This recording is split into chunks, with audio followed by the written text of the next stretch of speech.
নমস্কার বন্ধুরা, গৃহিণী রীতিকথায় সবাইকে স্বাগত। আজ করছি ঢ্যাঁড়স দিয়ে মুসুরির ডাল। এটা খেতে কিন্তু ভীষণ সুন্দর হয়। তো চলুন শুরু করি। এখানে মুসুরির ডাল নিয়ে নিয়েছি আর নিয়ে নিয়েছি ছোট ছোট ঢ্যাঁড়সগুলোকে।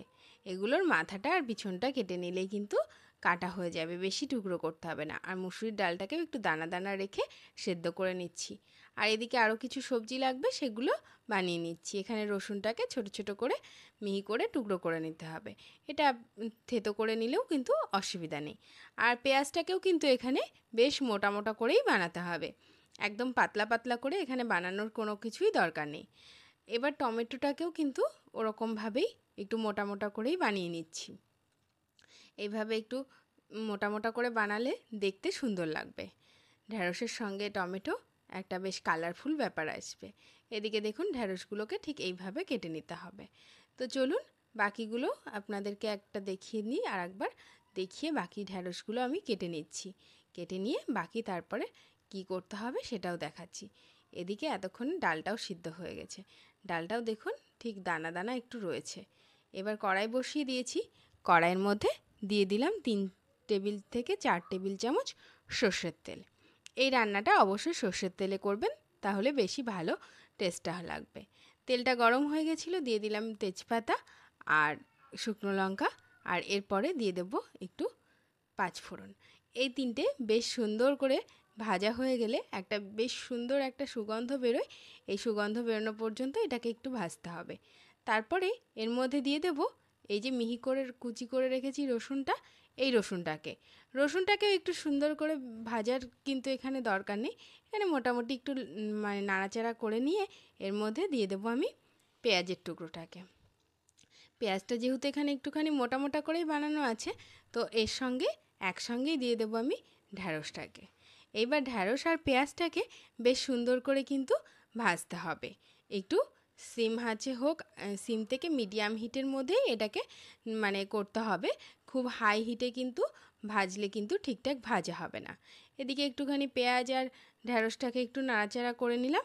এবার দিয়ে দিচ্ছি পরিমাণ মতন হলুদ আর পরিমাণ মতন লবণ। এই উপকরণ কটা দিয়েই কিন্তু এবার বেশ ভালো করে বেশ নাড়াচাড়া করতে হবে মাঝে মাঝে, আর ভালো করে ভাজতে হবে। তারপরে কি করতে হবে চলুন দেখাচ্ছি। এদিকে দেখুন আমার কিন্তু ঢ্যাঁড়সটার থেকে বেশ খানিকটা জল বেরিয়ে এসেছে, অনেকটাই কিন্তু ভাজাটা হয়ে গেছে। এবার এর মধ্যে কিন্তু আমি একটুখানি অ্যাড করব হচ্ছে আপনার ধনের গুঁড়ো আর জিরের গুঁড়ো। এই দুটো আপনারা পরে ব্যবহার করলেও করতে পারেন, তবে আগে ব্যবহার করলে ঢ্যাঁড়সটার মধ্যে বেশ সুন্দরভাবে এই গন্ধগুলো বেশ ঢুকবে, তার জন্য আগে ব্যবহার করছি। তারপরে দিয়ে দিলাম এই টমেটোর টুকরোগুলোকে। আপনারা টমেটোটাকে আগে ব্যবহার করতে পারেন, কিন্তু এটাকে আমি কালারফুল করার জন্য টমেটোটাকে পরে ব্যবহার করছি। আর যদি আপনার ঘরে বাচ্চারা সবজি খেতে না চায়, এরকম কালারফুল করলে কিন্তু তারা অনায়াসেই খেয়ে নেবে। এবার দেখুন ভাজাটা প্রায় অনেকটা হয়ে এসেছে। এর মধ্যে দিয়ে দিলাম কটা লঙ্কা, কাঁচা লঙ্কা। এবার একটু নাড়াচাড়া করে নিলেই কিন্তু আমাদের কিন্তু ভাজা হয়ে যাবে। দেখুন টমেটো থেকেও কিন্তু একটু জল বেরিয়ে এসেছে, টমেটোটাও কিন্তু অনেকটা নরম হয়ে গেছে। দেখেই বুঝতে পারছেন যে টমেটোর সেই কাঁচা ভাবটা কিন্তু কেটে গেছে।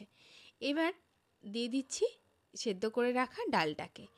আর এই ডালটা কিন্তু নর্মালি যেরকম মুসুরির ডালটা বেশিরভাগ মানুষ পাতলা খেয়ে থাকেন, সেরকম কিন্তু হবে না। এই ডালটা কিন্তু একটু গাঢ় গাঢ় হবে। যেহেতু সবজি দিয়ে ডাল, একটু গাঢ় হলেই কিন্তু বেশি ভালো লাগে খেতে। এবার বেশ খানিকটা নাড়াচাড়া করে আর একটু জল দিয়ে দিতে হবে, কারণ গাঢ় হলেও এর যতটা গাঢ় আছে ততটা কিন্তু গাঢ় থাকবে না।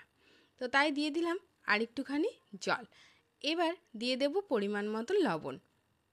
আর যেহেতু প্রথমেই হলুদটা একটু বেশি দিয়েছিলাম, হলুদটা আশা করি আর লাগবে না। আপনারা যদি মানে পরিমাণ মতন প্রথমে না দেন, সেক্ষেত্রে এই পর্যায়ে কিন্তু একটু হলুদটাও দিয়ে দেবেন। দিয়ে দিলাম পরিমাণ মতন লবণ।